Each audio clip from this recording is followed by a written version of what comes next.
Hello, we've been doing this now for 17 years, so every 2 years, so it must be the 8th time that we meet, that every 2 years, because I think every 2 years is better than every year for me, because also we're helping students who are going most of the students for a 2-year program.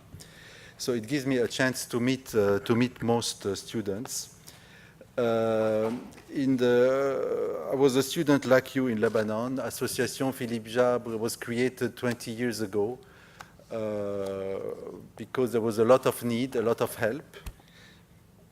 And we're helping schools, university, medical, and institutions in Lebanon. Somebody says if Lebanon is hanging on, it's thanks to private enterprise, and probably it's an efficient way to help. It's really a meritocracy. You're here for merit. We grade you. You have a grade due to your social background, to your studies, to your rank in class, and to the length of your study. And so it's a very efficient, maybe not 100%. So if we miss anyone or if we don't miss, but we're able to catch most of the help that we can. And I think it's a very neutral way, purely based on meritocracy. I think that education is the only thing we can help in Lebanon, and you're all gifted that there is a lot of universities and a lot of very good universities, and it's well recognized. By looking at most of you and talking to each one of you, I think you're going to, whether in Lebanon or abroad, to very good university, very good program, and which should allow you to have a decent living and to work. And don't forget that university is not enough. You have also to complement it with work experience abroad. So you don't rush to come back, because it's as important to work than to study, at least for a couple of years. I know by experience, by what we meet, that it's very hard to have, for those of you who have only a Lebanese citizenship, to work outside. But I know that when you're very competent, you can find ways, competent in terms of studies. So don't lose hope. Try hard, because it's possible. If you want to work for a big firm in Europe and they offer you a job in the Middle East, take it for 2 years in that job, let's say a Pricewaterhouse in the Middle East, and then they will transfer you if you're really good. So, I mean, there is a lot of opportunities, but I can only tell you how hard it is, and it's not getting easier. It's getting even harder, because there is more and more of young people, and there is less and less of jobs. When you study, make sure to be attentive to new technologies, new ideas. If you want to do engineering, for example, civil, maybe you should do math, because that would give you a choice not to do civil and engineering, but maybe some data science, some big data, which was some subjects that didn't exist a few years ago. You haven't seen much. Half of you are studying in Lebanon, but half of you are traveling, and a lot of those who are traveling have a master degree, so it's really postgraduate. So take your time, try to get interested as much as you can, whether you're in Lebanon or abroad, because the ideas are moving very, very fast. I did a talk a few months ago on new technologies, and within a month I had to read 20 books I was trying to catch up, because every day there was some new theory. Basically, if you're science, stick to math. Don't do the engineering if you can. If you love video games, virtual reality is a great future, so don't dismiss it if people tell you you're wasting your time. If you're a medical student, go for genetics, go for chemistry and genetics. It's a big breakthrough coming there. If you're a radiologist, maybe you should do software, because soon your job will be obsolete. So you have always, it's going very, very fast. Robotics, one of you here just told me that he's doing a PhD in robotics, is really the futures. And there is also something new also is the new materials. The new materials, they're inventing constantly new materials, very resistant. And we're not talking about the electric cars and the cars without driver, the trucks without drivers. So things are moving very fast. Lebanon is probably 60% of the way behind. When you travel abroad, you see how fast it goes. Internet is the big breakthrough. Europe and America are soon going to 5G. 5G will bring even more of the Facebook, of the Amazon, of new ideas. The good thing about this is that you don't need to travel if you want to have an idea. You can do it out of Lebanon. If you have a great idea for an application, for software, for new technology, for music, for books, you can access it through YouTube. You can, the whole world is within this iPhone that you have in your hand or your computer. So 50% of the young people who graduate now do not work for a corporation, are self-entrepreneurs, which means that you don't find your future. The young people don't find the futures in large corporation, but in personal initiatives. So, which is not something very common that you find in Lebanon. So try to ask as many questions as you can. Try to get interested in things that you never heard of. The iPhone was invented 10 years ago. Since then, it's the $100 billion market for the software.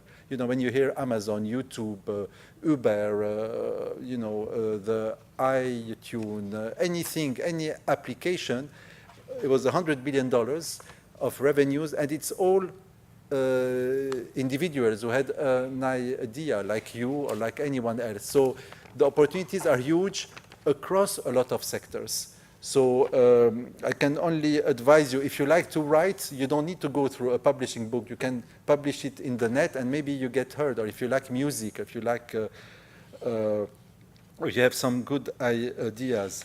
So we also, every year I ask Jumana, what is the proportion of boys to girls, and it's always 50%. So I congratulate Jumana for making it exactly 50%, but it's a great time for the female population because you never had this chance before. The last 10 years, there is opportunity for everyone. And it's a great time for women to do whatever they like in any field that they want. So we can only wish you the best. And grades and the diploma are not enough to succeed. People abroad like Lebanese people because they work hard. They have no agenda. You know, you're just there to work. You don't do. You don't have any other targets, whether the politics or any other influential jobs. So you have a lot of chance. There are, when we started at our age, Lebanese were very few because the war had just started in the mid-70s. Today, you're everywhere. When you go to some universities, try to ask Jumana if we know some alumni from these universities, if we have people that have been. Even here, we have 2 or 3 people from the same university who didn't know each other. So I think you will find that there is a lot of people ahead of you, with you, or behind you. And I think I can only wish you the success in your career. To make it different than previous times, I had invited a personal friend, Mr. Ghostine, Gilbert, who very kindly works in Geneva and kindly used his holiday to be here. Gilbert is an alumni of USG. So like all of you, he was here on these benches, not in this place, but I mean in the old faculty. And today is a CEO of a company in Switzerland, a private one, which employs 6,500 people. It's in fragrances and flavors. And before that, he worked for a very long time in Diageo. So, and Gilbert and myself. So Gilbert now is going to talk about his experience and his message to all of you. And at the end of his presentation, if you have questions, and we want you to have questions, we will both try to answer to your questions. So let's welcome Gilbert.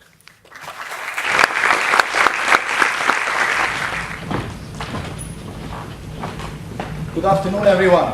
Hi. It's great to be here, and I'm really very excited to be standing in front of you this afternoon. And I want to start by thanking, my friend and a role model for you and for Philippe Jabre, who has organized this event and who invited me and gave me the opportunity to be standing in front of you this afternoon. When Philippe approached me about this opportunity and coming and addressing you this afternoon, I was really very excited. And I said immediately yes, without even having a date. Why is that? This is mainly for three key reasons. The first one, because I have lots of respect and admiration for Philippe, for what he has achieved, personally, professionally, and socially. Personally, on the way he manages his family, his relatives, his friends. Professionally, he has been a role model and success story that inspired so many Lebanese. I'm one of them. And at the same time, it's not working. So you couldn't hear me? Do you want me to start from the beginning or what? No. Okay, perfect. Okay, and socially, because Philippe has been deeply involved in the communities and making a significant difference in people's lives. The Philippe Jabre Association has been up and running for the last 2 decades, and 1,500 people, young people and young future leaders, have been through this journey over the last 2 decades. So that's the first reason. The second reason is because this is very consistent with my purpose. My purpose has always been making a positive contribution to people and to community, and I see this as my role to pass on the learning for the future leaders. Some of you might have checked my bio or not, but I spent some time in Asia. I spent 6 years in Asia, and there is a Chinese proverb that marked me. And the Chinese proverb is the following: if you want 1 year of prosperity, grow grain. If you want 10 years of prosperity, grow trees. If you want 100 years of prosperity, grow people. And this is exactly what the Philippe Jabre Association have been doing over the last 2 decades. The third reason why I'm excited to be here, because I will learn from you. In our journey as leaders, obviously it is our obligation to convey our learning and our experience to help you be better equipped to face the challenges of the future. At the same time, we need to be in touch with reality. That's why, as Philippe has just mentioned, the Q&A session that we will manage together later on will be a great opportunity for me to engage in a dialogue with you, understand what are your worries, what are your concerns, what are the areas where you need more clarification, so it enables me to be more up to speed with your needs. The way I'm going to spend the 20 minutes is quite straightforward. So I don't have a heavy presentation here. I just have 10 slides. They are light, so they are not consultant slides. They are very light with some photos, but sending some striking messages. At the same time, I'll share with you a video, and then we'll turn it over for Philippe and I, to manage the Q&A. The way I structured this interaction is in 3 key buckets, and you will find that 3 is theme for me, because I always try to leave it with 3 messages, because I guess that people will not be able to memorize more than 3 things at the same time. So the way we'll structure it, so I'll give you a quick idea on who I am, what's my purpose, what has been my journey so far.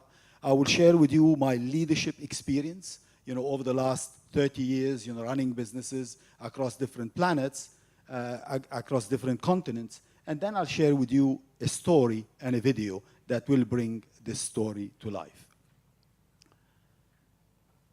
Let me start with who I am. I'm married with the same wife for the last 31 years.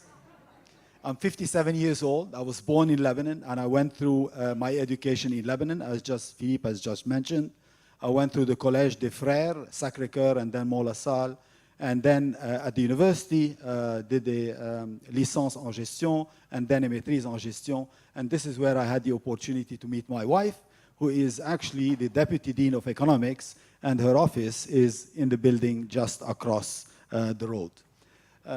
And together we have 2 children, Mark and Maria. You know, Mark is married and lives in Luxembourg with his wife. And Maria, my daughter, who is standing behind you, is 25 years old, and she just graduated with an MBA from INSEAD. Together, you know, we spend lots of time on the road. So 31 years of marriage, we changed 21 houses in 31 years of marriage. You know, we lived together on 4 continents, and I led businesses on 4 continents. We lived in Africa, we lived in Europe, we lived in Asia, we lived in the US. And we were blessed because, you know, we came like you know, graduated from Lebanon with Lebanese passports, as Philippe mentioned, started our career in this part of the world, and, you know, proved ourselves, you know, year over year, and we were offered opportunities, although, you know, we didn't have another passport, you know, to go outside of Lebanon, run businesses all over the world, and, you know, to become a global CEO today. I did, like Philippe has mentioned, 21 years with Diageo, the leading beverage alcohol company in the world, and I led for Diageo 4 continents, the US, Europe, Asia, Middle East, and Africa. And I left Diageo 3 years ago, you know, to run Firmenich, and I'm based out of Geneva, running Firmenich.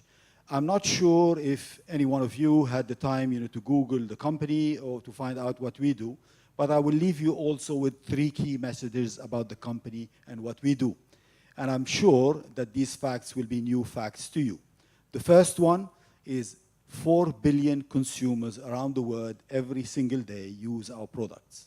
And we are very confident that in every one of your houses, you have at least 20 brands in food or in beverages or in perfumery or body and home care that carry the Firmenich inside.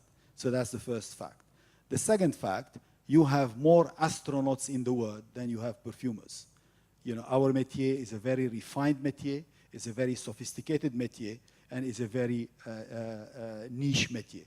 The third fact is you need 1 million roses, the roses you smell, in order to produce 1 kilo of rose oil that we use in the perfumes that the ladies that we have in here wear. So this is mainly my short spiel to market my company, and now let me move to leadership. Before I do that, let me share with you my purpose. You know, what is purpose? Purpose in French is raison d'être. So this is my raison d'être. My raison d'être is making a positive contribution to people and community.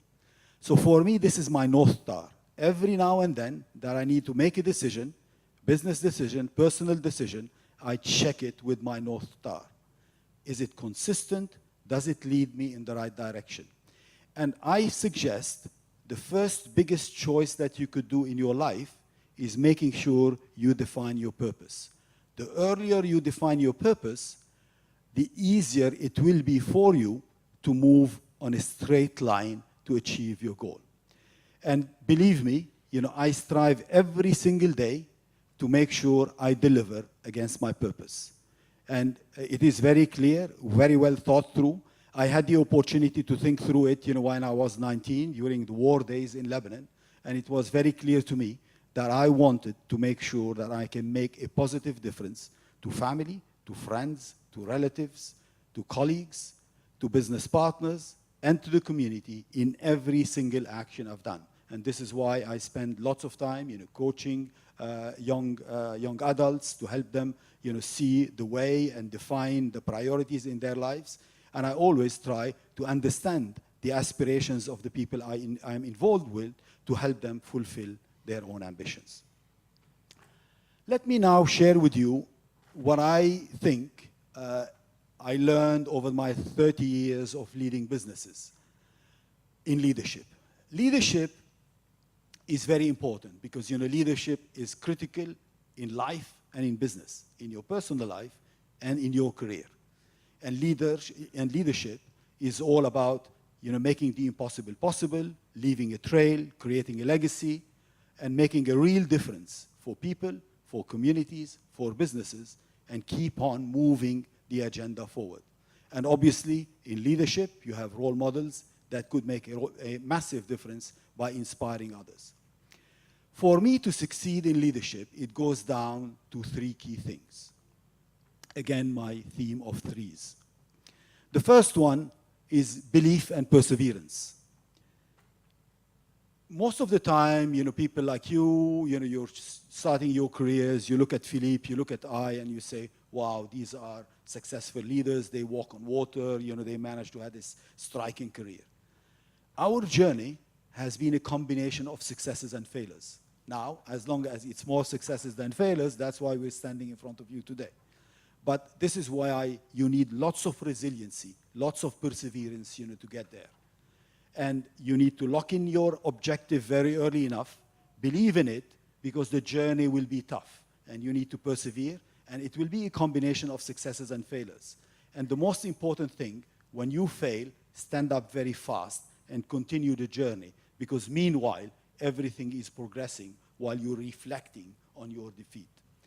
I always use this boxing analogy that puts the belief and perseverance, brings it more to life. Life is like a boxing game. You are not called defeated unless you refuse to stand up. So when you fall, you're not defeated. You're defeated only when you decide not to stand up and continue again. So that's why it's all about belief, but make sure you persevere. You stick with the journey. When I started my journey with Diageo and I ended up running the Middle East, started with Lebanon as a junior marketeer, running the Middle East, then running the Middle East and Africa and some parts of Eastern Europe. I spent 7 consecutive years, quarter after quarter, managing volatile market environment, overperforming quarter over quarter, year over year, before I was offered the opportunity to go and run our business in the US. But you could prove yourself, you could start your journey here, and then with your resiliency, with your perseverance, it can offer you opportunities to go elsewhere and use it as a springboard. The next one is challenging convention and trusting your intuition. Why challenging convention? If you think about leaders, sometimes people say, okay, leaders, do different things. Leaders do things differently. And at the same time, they see opportunities that other people don't see. This is why you need to challenge conventions, challenge status quo, challenge the norms, and find opportunities that other people don't find. It is not easy, it is difficult. Why? Because it is not arithmetic, it is geometric. It is not incremental, it's exponential. It is not rational, it's not emotional. So accountants will struggle with it because it is not rational. You can't calculate it properly. But that's what challenging convention is all about, and that's where you could create the breakthrough. This is where you could change the game. This is where you could leapfrog the current situation, leapfrog the competition, leapfrog others in order to create a different frame of work and at the same time a completely different opportunity. And that's where trusting your intuition is critical. Because sometimes if you want to rationalize it and ask and consult around you, people will tell you, look, it's weird, it doesn't make sense, it can't work. When people will tell you it can't work, and you strongly believe in it, be reassured that this is the right thing to do. I'll share with you my personal experience in this space. I did 21 years with Diageo, ended up running 4 continents, my last job was president for Asia Pacific. I was lined up, to the top job, but obviously, I was impatient, and I was 54. And in our corporate careers, it is very important to become a global CEO before 55. Why? Because the retirement age is somewhere between 60 and 62 for men. So it is a little bit like the biological clock for women, where there is a time where you need to start having a family. This is exactly the way it happens in business. So I was offered an opportunity with several companies. One of them is Firmenich. I obviously have advisors, and I've consulted some of my advisors. And they said to me, Gilbert, this is a recipe for disaster. This cannot work. Why? Because you are changing 6 things at the same time. And usually they tell you, if you change 2 things at the same time, you have a high probability of failure. And what did I do? I changed continents, so I moved from Asia to Europe. I changed companies, from business to consumer to business. This is the second change. I changed from a regional CEO to a global CEO. I changed industries, I changed sectors, and I changed from a public company to a private company. So 6 changes. People said, look, your probability of failure is almost somewhere between 90 and 100%. I've been there for the last 3 years. This has been the best decision I've done in my career, but I obviously felt that that was the right opportunity. It was gut-driven, it was intuition-driven, it was not analytically driven. Now, let me move to the third one, and I think this is, if I want to choose one, that will be the most critical one. Make sure you foster an amazing teamwork. And I know that's not the strength of Lebanese. If you go everywhere, people will be looking, behind them. They are concerned that people will stab them in their back. They are always competing within a smaller group. Throughout my career, what made my success is that I managed to surround myself with people better than me. I always looked for A+ people, the experts in their fields, and I managed to convince them, to rally the team. And then worked very hard to move a team of stars into a star team. Because you could surround yourself by stars, but if you don't foster the right collaboration, the right mindset, the right way of working, the right camaraderie spirit, understand what makes your colleagues tick, what is their aspiration, and make sure they believe that you could help them deliver against these aspirations, then you won't be able to move them from a team of stars to a star team. So this is the most critical one. Keep thinking through this. It is very important. If you don't surround yourself by people better than you, you will struggle to be able to achieve the breakthroughs that you aspire to. When I joined Firmenich, and Firmenich is a company that is led by science. We have 450 scientists, we have 2,500 live patents, and this is a company that received the Nobel Prize in 1939. So the heart of the company is science. As I shared with you, I was at USG. I've done a licence of gestion and a maîtrise in marketing. So between me and chemistry and science, there was, a very, very long way. And I understood that that was my weakness stepping into this role. I had the opportunity to replace my head of research and head of science.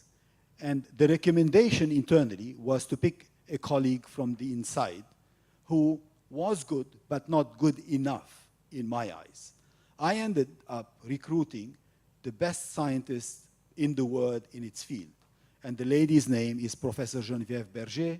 Professor Geneviève Berger used to run the CNRS. The CNRS is the biggest science department in the world. They have 26,000 people, and it is a French public institute.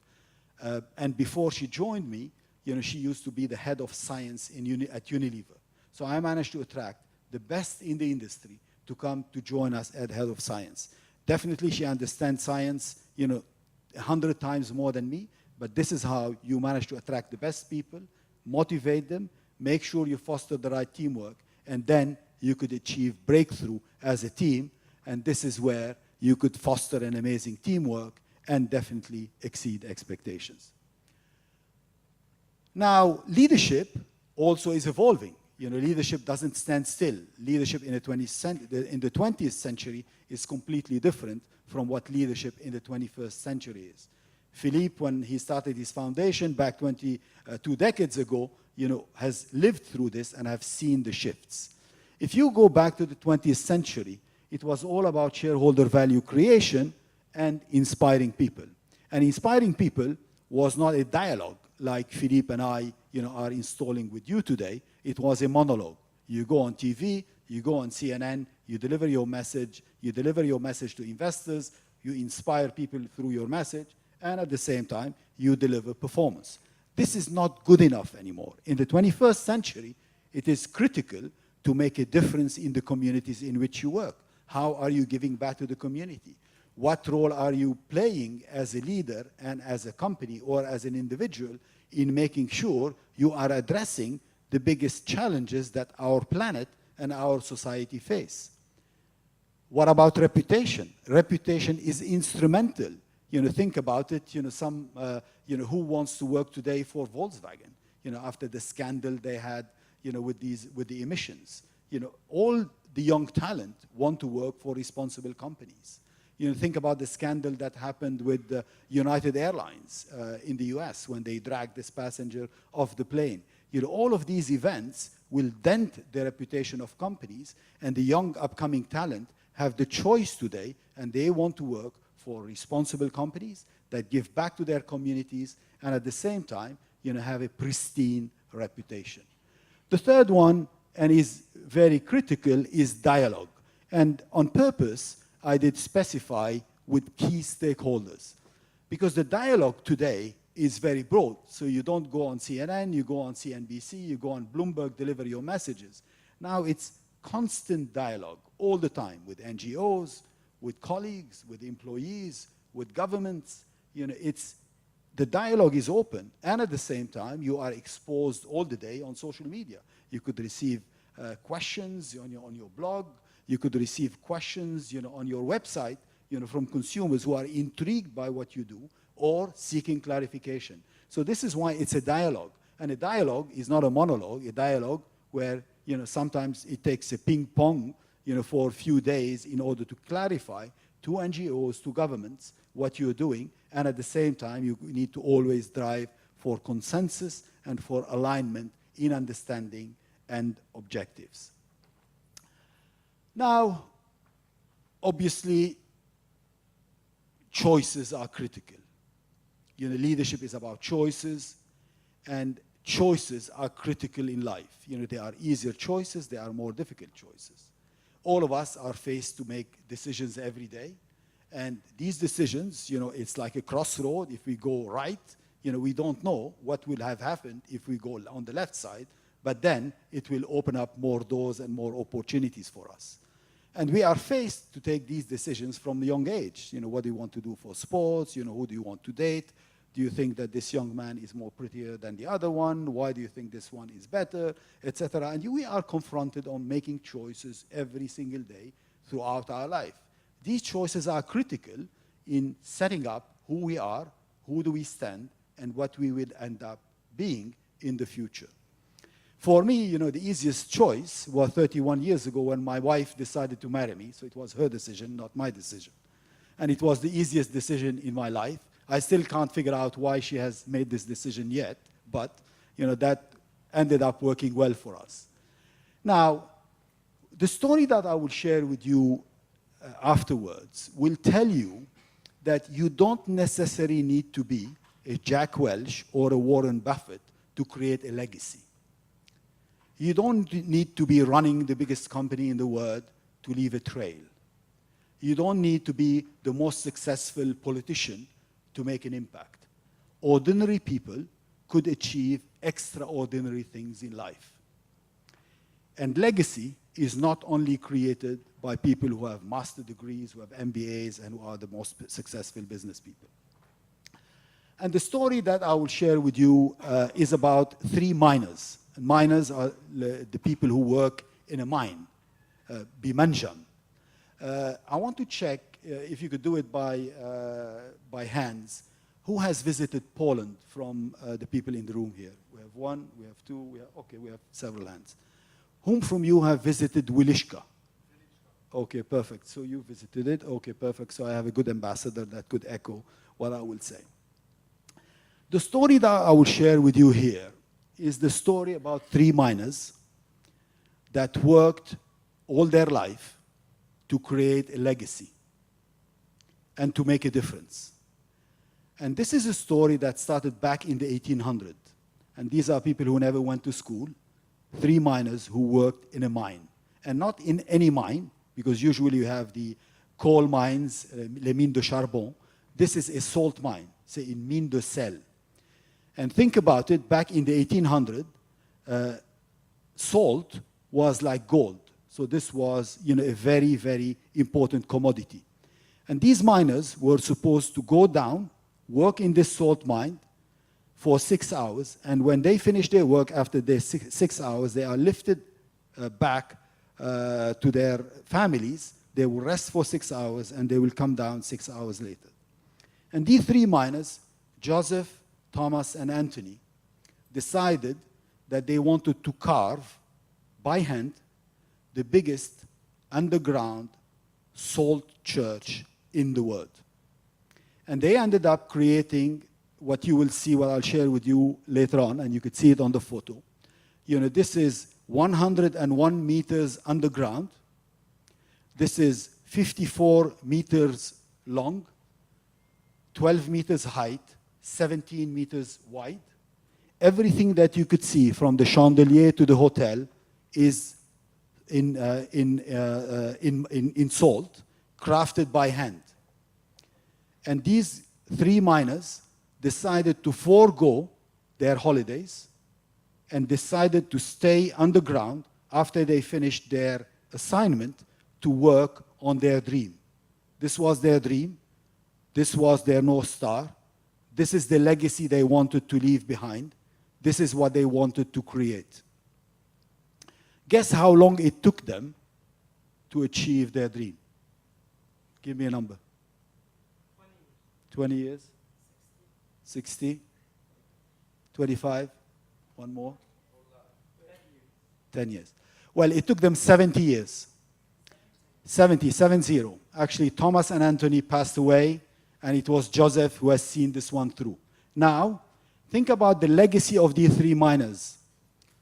The Wilishka salt mine is listed on the World Heritage List, is protected by UNESCO, and gets 1 million visitors every year. This is their legacy. Ordinary people could achieve extraordinary things in life. So I'm confident that you could even do better. Let me share with you this video. The video is in French, and it can, convey the story to you. It's a 2-minute video, but I think you will be inspired by what you will be able to watch. So I'll skip the lotto for you. This gives you an idea of what ordinary people could achieve, and it gives you an idea of the legacy that every one of you could eventually create. I will leave you with these two messages. Your altitude will dictate your attitude will dictate your altitude in life. It's all about mindset. It's about vision. It's about positive intent. It's about ambition. And at the same time, your future is in your own hands. You could make it as big as you want it to be. I want to thank you for listening to me this afternoon, and I want to invite Mr. Philippe Jabre to join me on stage and turn it over to you for questions. Thank you.